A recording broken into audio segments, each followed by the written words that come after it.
Hey, scientists, it's me. It's Mr. Gilbert here. Dr. Filbert, unfortunately, is on sabbatical today. He had to have his lab coat dry cleaned. So today is Friday, November 6th, and let's talk science today. So yesterday we started talking about materials and the different properties that they are made up of. You're in my living room right now. I'm just going to take you on a brief tour of some things in the living room that scientists put an awful lot of thought into trying to figure out what materials to use. Before I take that tour, let's talk about the vocabulary that we're going to use today.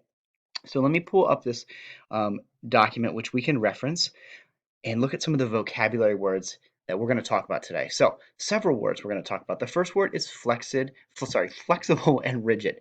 So the big thing here is like, does the object bend? If I take the object, is it bendable or is it going to be rigid and not be able to bend?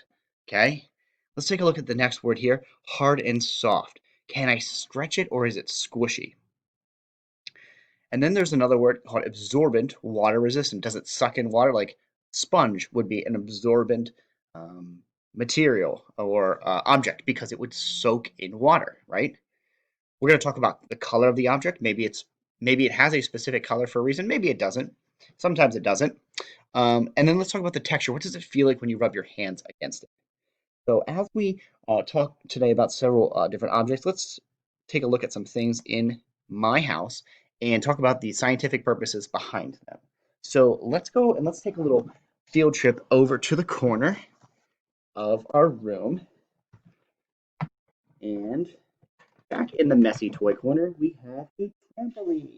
Now, unfortunately, Mr. Gilbert is much too large for this child's trampoline. But it makes a great object that we can talk about because there's lots of parts of the trampoline and there are big reasons why scientists are why they chose certain properties to go ahead and build the trampoline the way they did. The first thing we're going to talk about flexible slash rigid. Well, let's talk about this area specifically right here, the trampoline area. Excuse me, and let's get the feather off there that's on there. So, flexible, rigid.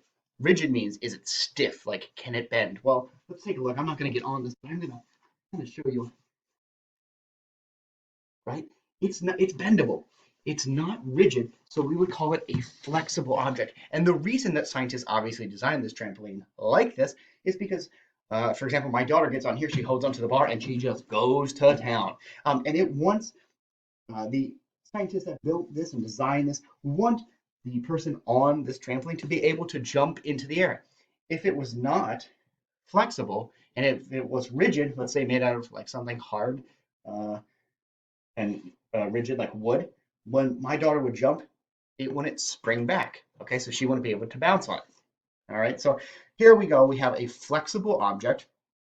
And let's go, yeah, let's talk about another word on our sheet, and you're going to be able to reference this when you do your assignment, so don't worry. So, next thing we're going to talk about is hard or soft. Could I scratch it?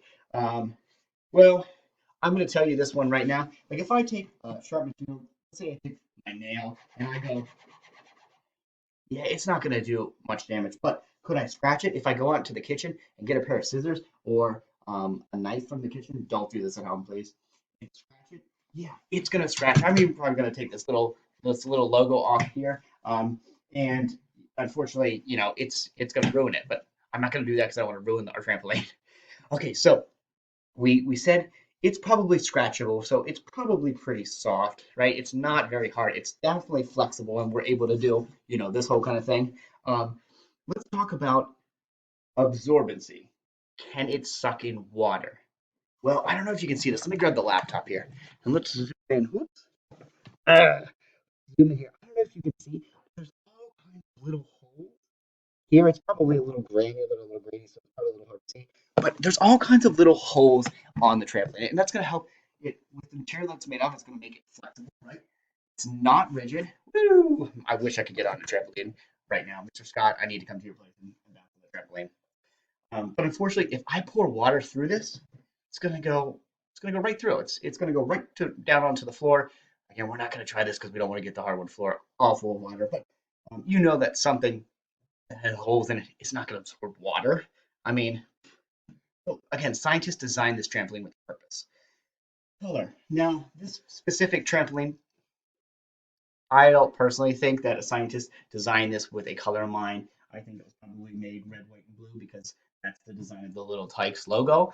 So there's red, white, and blue all over the trampoline. So in this case, I don't think the color really plays into the object, but the texture one definitely does. So texture on this is really important. So texture means like rub your hand against it, describe what it feels like. So again, we're just talking about the trampoline part of the tramp here. Well, it feels pretty good, right? Because if you're in bare feet, you don't want like something really pokey or sharp at your feet. I would say it's pretty soft feeling. Um, it feels a little tingly when you rub your fingers on it. So the texture in this case, and you can use bunches of lots of different words, and we'll talk a little bit more about some of those words as we progress. But the texture definitely plays a key role here. The scientists that designed this thought about the texture when they designed this trampoline because they didn't want something that's going to hurt your feet. Let's take a look at another object in the room. And let's go to this part of Mr. Gowitt's living room. So, okay, so we're in the living room. This is the children's play area, and we have this toy here, right? You've probably seen these. I can't believe the tag's still on it 2 years later. Probably seen these in like doctor's offices. When I was growing up, there were always these toys in doctor's offices. But the kids used to love this, and our little one loves this because he can play with all kinds of different things. And sometimes, Mr. Gibbons watching TV and just fiddling and doing his thing. But I digress. Let's talk about why scientists designed this the way they did. So, a couple of things. Let's talk about some of the vocabulary. We talked about flexible and rigid for the trampoline. We talked about how hard or soft it was. We talked about can it absorb water? Was it supposed to absorb water? How about the color of it and the texture? So this one, let's talk about flexible slash rigid. Well, can we bend it? Can we bend it? Can I tip this up? It's so heavy. Can I bend it? It's made out of this wood. Most of it's wood. It's some plastic here and there, but can I bend it? No, I can't bend it.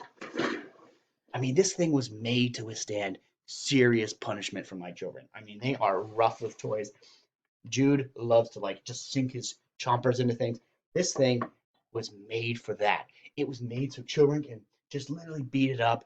They can like bite it when they're teething, and it is not going to be broken. It is just a tank of a toy. So the scientists that designed this were super smart in choosing the material that they chose. This hard, thick, like seriously thick wood. Okay, let's talk about hard or soft. Well, it's I don't know if you can hear that, but oh man, ooh, it's hard. When we talked about that, and I think it's hard for a reason. I think it's hard because again, children play with these things, especially this is designed for littler children. It's designed so that they can really play rough with it, and it's not going to break. So again, I think we can say it's pretty hard. Can we scratch it? I'm just taking my nail. I don't want to ruin anything with like something really sharp, but can I scratch it? I can't scratch it. I mean, this is seriously some really good material here. This wood that the scientists that designed this chose to build it out of. All right, let's talk about absorbency. Well, first off, was this made to be absorbent? No. Is it going to soak in water? I'm going to tell you again, I don't want to pour water on this because I don't want to get in trouble. But if I take a cup of water or a drink and I spill it on here, it's not really going to absorb the water. Maybe just a teensy weensy bit, but most of it's going to pour off and get a mess onto the carpet. Okay, so it's made for that as well. Think about like children playing with this. They're drooling on it. They're spilling their milk, their juice, right? And it's not going to absorb any of that. You're going to be able to wipe that off. And there's a reason for that. The people that engineered this designed it so that you could do that. Okay, color. We talked about color. Well, this is many different colors. Again, I think this is an object where color doesn't really play a role in the design. It's made to be colorful. So we can say this. We can say the engineers that designed it made to be colorful because children like lots of colors. And look how many different colors you can find on this thingamabob right here, right? All right, let's talk about the last one, texture. Rub your hands against it. What does it feel like? Well, I tell you, the texture in this, it's really smooth on top. And I think it's smooth so that it doesn't hurt when children are playing with things, but it's also lots of different textures. There's these smooth ball-like figures which you can run around the track here. There are smooth like wheels you can spin. Nothing really has sharp edges. So I think it's really smooth and it's not sharp and it's designed like that again for a reason, for a purpose. All right. So let's go ahead and let's talk about what you're going to do today. So today on your own, I want you to choose one or two objects depending on how many you want to do and how detailed you want to get here. Okay, and on Seesaw, whoops. On Seesaw, you're going to see a worksheet that looks like this. It's going to say the property and the object. Now, you could do more than one. Um, I'm just asking for one today because I want you to be as detailed as possible. But if you want to do two, have at it. The more the merrier, excuse me. Okay, so you're going to pick one object and you're going to talk about, is it flexible? Is it rigid? Is it hard or soft? Is it absorbent? Can it absorb water? What color is it? What's the texture like? I want you to write more than one sentence here. So I don't want you to write flexible. Yes, no. No, think like a scientist. Scientists put a lot of thought into everything that they design. I want you to put lots of thought into this as well when you're responding to this and be really, really specific. Very excited to see some of these. Very excited for you to pick an object. Pick any old object. I mean, really choose an object, anything that you like, and let's talk about why scientists design this. And maybe we can share some of those out next week.